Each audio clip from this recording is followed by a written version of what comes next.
Welcome back to my YouTube channel MJ all classes class 7th exercise 9.2 का question number 3। यहाँ पे मैंने इसके 2 क्वेश्चंस अटैम्प्ट किए हैं। Find the product. प्रोडक्ट का मतलब होता है किसी भी चीज़ को मल्टीप्लाई करना।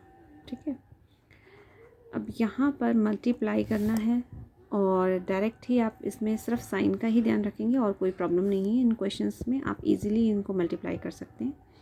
जैसे ये प्लस है, माइनस है, प्लस माइनस माइनस, 9 7 ज़ा 63, तो -63 डिवाइडेड बाय 2 4 ज़ा 8। क्योंकि यहाँ पे दोनों साइन प्लस के थे तो प्लस का कोई साइन लगाने की ज़रूरत नहीं, ऑलरेडी उसके आगे प्लस ही है।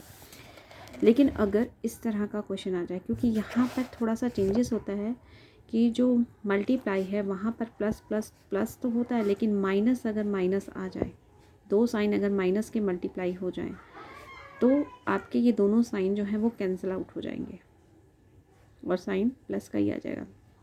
माइनस माइनस प्लस बन जाता है, राइट। अब यहाँ पर देखिए 3 5 सा 15 और साइन है माइनस का। अब यहाँ पर भी माइनस है साइन, तो -15। बट इस केस में भी आपके माइनस के साइन कैंसिल आउट हो जाएंगे क्योंकि ये डिवाइड फॉर्म में है। ये भी माइनस है, ये भी माइनस है, कैंसिल आउट हो गए और आंसर आया हमारा 1, क्योंकि 15 कैंसिल आउट करके 1 आएगा।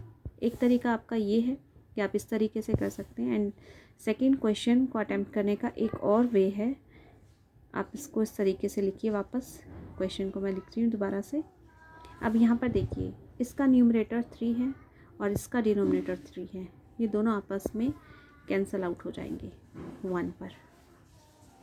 ठीक है, अब यहाँ पर देखिए ये -5 है, ये भी -5 है, और अभी मैंने आपको बताया था कि डिवाइड में भी माइनस और माइनस के साइन कैंसिल आउट हो जाते हैं। यस, ये कैंसिल आउट हो गए। 5 और 5 भी कैंसिल आउट हो जाएंगे 1 पर, तो आपका आंसर अगेन 1।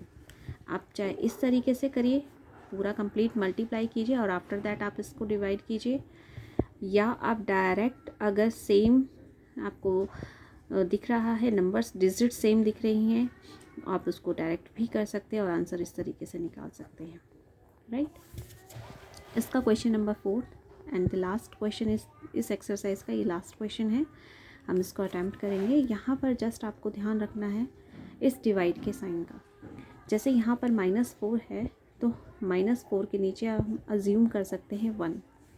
जब डिवाइड करना होता है किसी डिजिट को तो आपको जस्ट इस चीज़ को ध्यान रखना है, डिवाइड के साइड वाली वैल्यू को और इस डिवाइड के साइन को। इस डिवाइड के साइन को हम मल्टीप्लाई बना देते हैं। जब इस साइन को हमने चेंज कर दिया और मल्टीप्लाई कर दिया तो जो ये वाली वैल्यू है, ये जो नंबर है फ्रैक्शन नंबर, ये रिवर्स हो जाएगा। आप इसको रिवर्स कह सकते हैं।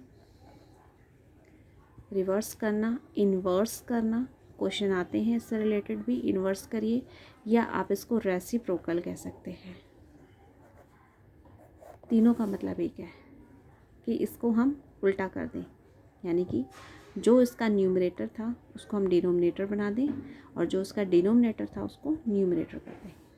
ठीक है, और अगर इसमें साइन होते तो साइन भी एज इट इज़ चेंज हो जाते हैं। ठीक है, अब यहाँ पर इसको आपको फिर से वही क्वेश्चन नंबर 3 के जैसे ही आपको मिल गया। ठीक है, आपको फिर से ही मल्टीप्लाई करना है। -12, 4 3 ज़ा 12 होता है एंड 2 1 ज़ा 2। ठीक है, अब इसके बाद देखो ये अभी हमारा सिंपलेस्ट फॉर्म नहीं आए हैं तो उसको हम और आगे डिवाइड कर सकते हैं।